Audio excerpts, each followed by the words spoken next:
اے مومنو مبارک رمضان کا مہینہ الحمدللہ الذی کفا وسلام علی عباده الذین اصطفى اما بعد فاعوذ باللہ من الشیطان الرجیم بسم اللہ الرحمن الرحیم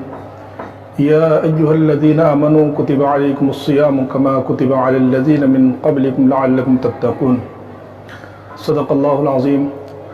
محترم ناظرین، آج کی اس ویڈیو میں ہم قضاء کے ساتھ کفارہ کے واجب ہونے کی صورتوں کو بیان کریں گے۔ سب سے پہلی بات تو یہ ہے کہ کفارہ کب واجب ہوتا ہے۔ اس کا مسئلہ یہ ہے کہ روزہ یاد ہونے کی حالت میں، یعنی روزہ دار کو یہ یاد ہو کہ وہ روزے سے ہیں، کیونکہ اگر بھولے سے کسی شخص نے کچھ کھا پی لیا تو اس کا روزہ فاسد نہیں ہوتا، یعنی ٹوٹتا نہیں ہے۔ تو روزہ یاد ہونے کی حالت میں اگر کوئی مکلف شخص، یعنی ایسا شخص جس کے اوپر روزہ واجب ہے، فرض ہے، وہ نابالغ نہ ہو، تو روزہ یاد ہونے کی حالت میں کوئی مکلف شخص رمضان میں جان بوجھ کر بغیر کسی اشتباہ کے، یعنی جو چیز وہ کھا رہا ہے اس کے بارے میں اس کو کوئی اشتباہ نہ ہو، اس کو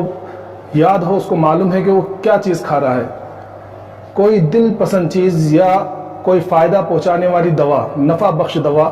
کھا پی لے، یا کسی کے ساتھ ہم بستری یا جماع کر لے، تو یہ تمام صورتیں جو ہے روزے کو فاسد کر دیتی ہیں،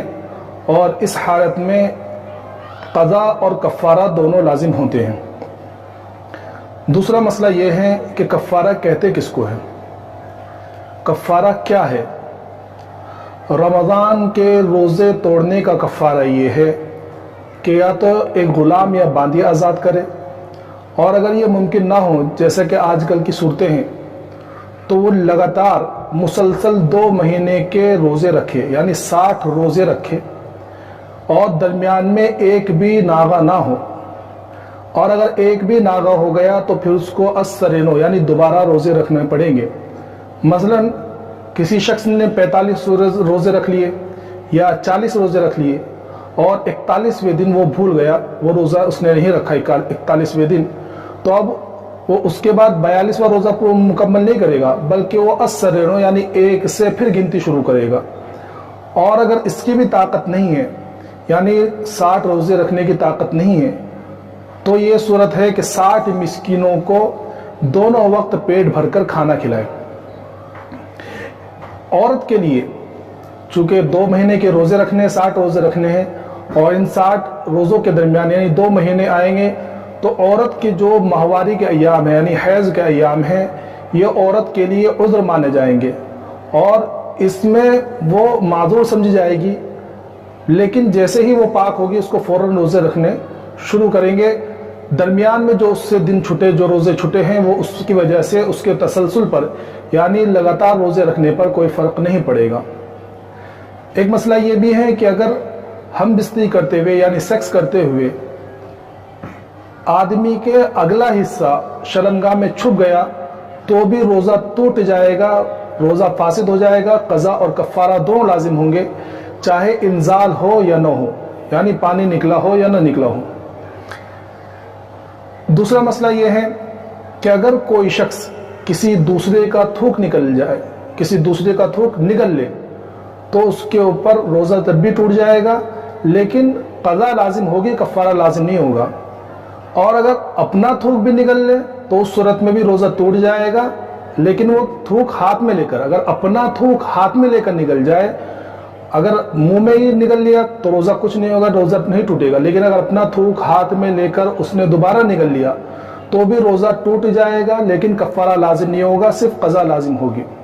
لیکن اگر کسی دوسرے کا تھوک، ایسے شخص کا تھوک جو اس کا محبوب ہے، وہ تھوک اگر نکلا تو قضاء اور کفارہ دونوں لازم ہوں گے۔ اگر محبوب نہیں ہے تو صرف قضاء لازم ہوگی، اور اگر محبوب ہے تو قضاء اور کفارہ دونوں لازم ہوں گے۔ اگر کسی شخص نے کچا گوشت یا کچا چاول جان بوجھ کر کھا لیا، کیونکہ ذہن میں کبھی کبھار یہ بھی آ سکتا ہے کہ بھئی پکا ہوا کھانا ہو یا کوئی دوسری چیز ہو، تو ایسا نہیں ہے۔ اگر کچا گوشت یا کچا چاول بھی کسی نے جان بوجھ کر کھا لیا تو اس صورت میں بھی روزہ ٹوٹ جائے گا، قضاء اور کفارہ دونوں لازم ہوں گے۔ قضا اور کفارہ اس لیے کہا جا رہا ہے کہ روزہ رمضان کا جب انسان توڑ دیتا ہے تو ایک تو اس روزے کی قضا کرنی ہوتی ہے، یعنی جو روزہ توڑا ہے تو وہ روزہ رکھنا پڑے گا، اور اس کے ساتھ میں کفارے کے 60 روزے رکھنے پڑیں گے۔ مطلب یہ ہے کہ اس کو 61 روزے رکھنے پڑیں گے۔ یہ تمام وہ صورتیں ہیں جن حالتوں میں روزہ توڑنے۔ اچھا، یہ ایک مسئلہ ایک اور ہے، وہ یہ کہ روزہ جو توڑ کر کفارہ جو لازم ہوتا ہے وہ صرف رمضان کے روزوں کے اس میں ہوتا ہے۔ رمضان کے اندر جو روزے رکھے جاتے ہیں وہ فرض روزہ اگر کوئی توڑ دے تو قضا اور کفارہ لازم ہوگا، جو صورتیں میں نے بتلائی ہے۔ اگر اس کے علاوہ کوئی روزے ہیں جیسے کہ منت کے روزے ہیں یا کوئی مسنون روزہ ہے تو ان صورتوں میں روزہ توڑنے کی حالت میں کفارہ لازم نہیں ہوتا، صرف قضا لازم ہوتی ہے۔ اللہ تبارک و تعالی ہم تمام کو صحیح طریقے سے روزہ رکھنے کی توفیق عطا فرمائے۔